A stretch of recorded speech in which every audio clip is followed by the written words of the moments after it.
You know, the Major League Baseball season and the election season, they have a lot in common, especially when the calendar hits Labor Day. That's where we're at. And you know what I think it becomes, for lack of better terms, in all intents and purposes, the home stretch. That's right. All hands on deck. You do what you have to do to claim victory, and you put things in high gear, or like a Corvette, you slip it into sixth gear and you get ready to sprint towards the finish line. Major League Baseball culminates crowning a champion with the completion of the World Series right around Halloween. The election season culminates with Election Day, that first Tuesday in America of November on the 5th. And this 2024 election is, by all intents and purposes, I'm using those two phrases again, I like them back to back, the most important in American history. I say that with extreme significance and a big old exclamation point. It is really going to be the all-important election in U.S. history, and we are at the crossroads of it. What a thrilling home stretch we're going to have. This is the Dems' choice. Hard to believe this is who they ponied up, but this is who Donald J. Trump on the Republican side is going to run against. The selected choice, Kamala Harris. She hasn't earned one single American citizen's vote. She's there. Donald Trump, of course, the 45th President of the United States. Excuse me, folks, something I've got to do right now. Sorry to do it. Sorry to interrupt, but it's important. Please, big guy, please make sure that 45 becomes 47. Pretty please with extra sugar on top. Thank you. From my lips to you-know-whose ears. Prayer said. Now, it's also the time of year, I think, when enemies become friends, or if you're Brittany and Paris, you learn to coexist as frenemies. And that's what I think Donald J. Trump is going to have to do with the governor of Georgia, Brian Kemp. Kemp is a popular governor in Georgia, no doubt about that. You see this article from this past February, hovering around 60% in the polls with his favorability. Throughout his 2 terms as governor, he's been as high as the mid-60s. So they like him in Georgia, in the Peach State. No doubt about that. Now, Trump and Kemp have had quite a history. Kemp ran for governor and won his first term in 2018 in a hotly contested race against the election denier herself. She's out there. You hear me, Stacey Abramson. And there's no doubt that Trump helped Kemp, pushed him over the finish line with his endorsement, and rightfully so. Trump took a lot of credit. Now, in 2020, in the election loss against Joe Biden, there was a boatload of interference in a lot of states, including Georgia. Lots of slim shadiness going on in Georgia, you bet you. Broken machines.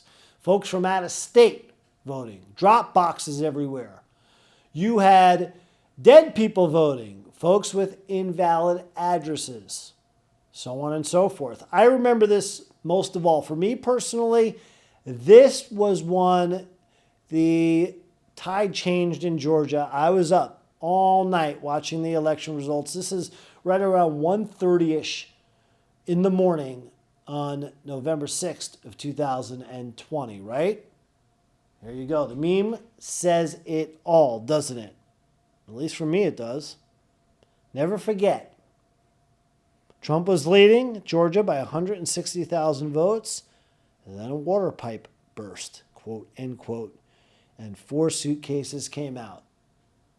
And Joe Biden suddenly took the lead and never looked back. He would win by 11,775 votes. Look at that, how close it was. Compare that to about a 5% win for Trump against Hillary in 2016. Trump won about 150,000 votes. He won the Peach State over crooked Hillary.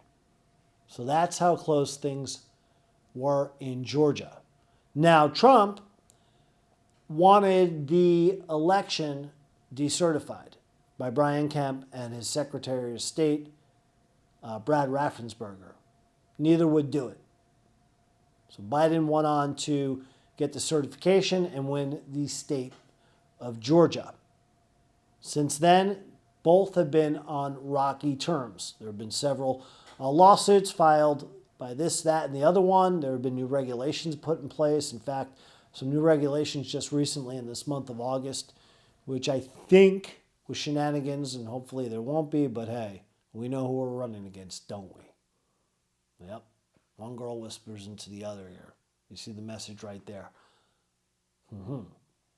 There should be some regulations to help the Republicans in some cases of shadiness and having expedited certification and different guidelines and so on and so forth. But the beat goes on. So here we are, 2024, about 60 days away from that big date on November 5th I talked about.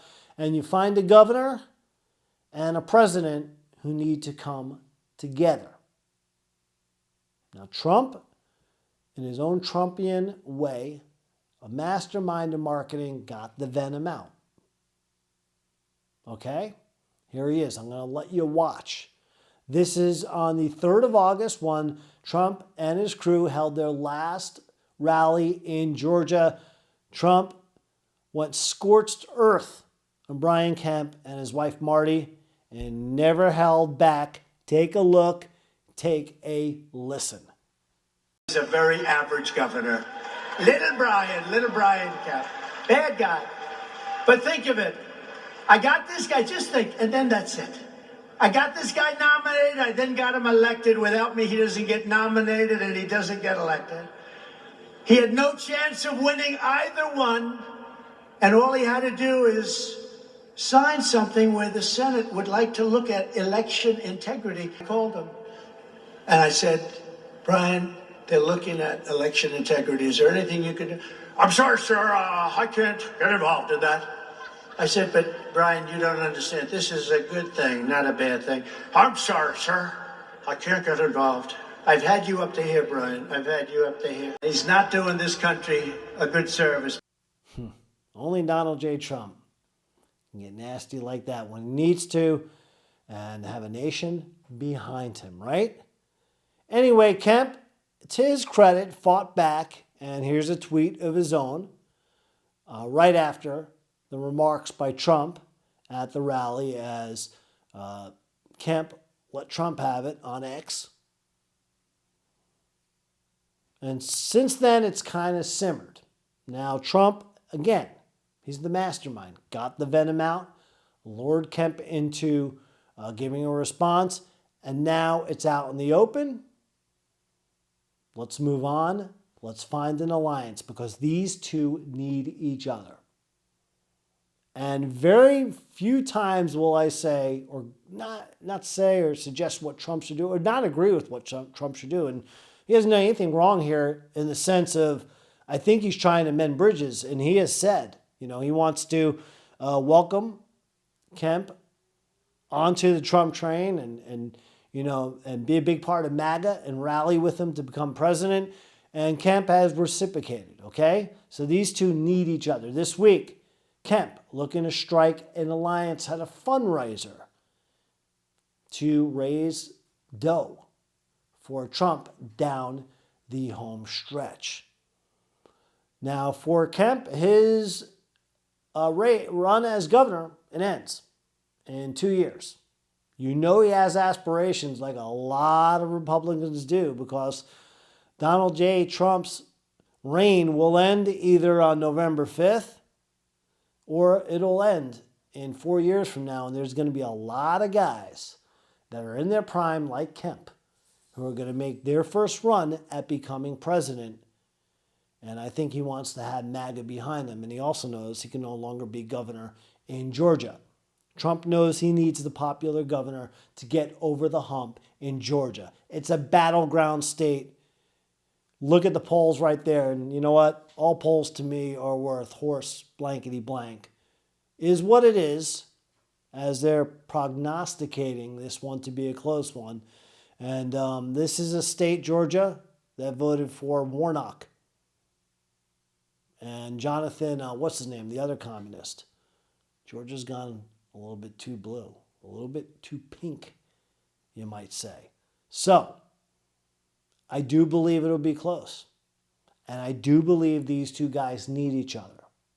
And they're striking an alliance, and I do believe Trump set it up, right? Insulted him. He got the reply. Dished out all the dirt. Let's go. Let's get together now. Let's join forces. And Trump knows how big it is to get this governor on board. So very few times will I say Trump needs anyone. They all need Trump. And again, Kemp needs Trump because he has big political aspirations. He needs the MAGA nation.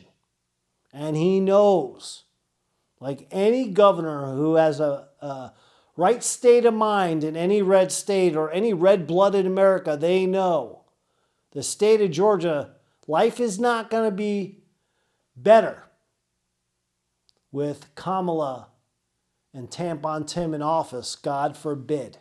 That is not good for business for the state of Georgia. It's not good for the state of his political career. So he needs Trump, and Trump needs him because he needs to win the state of Georgia. I would argue with anyone. Pennsylvania and Georgia are the two most important. But right now, these two guys need to become frenemies.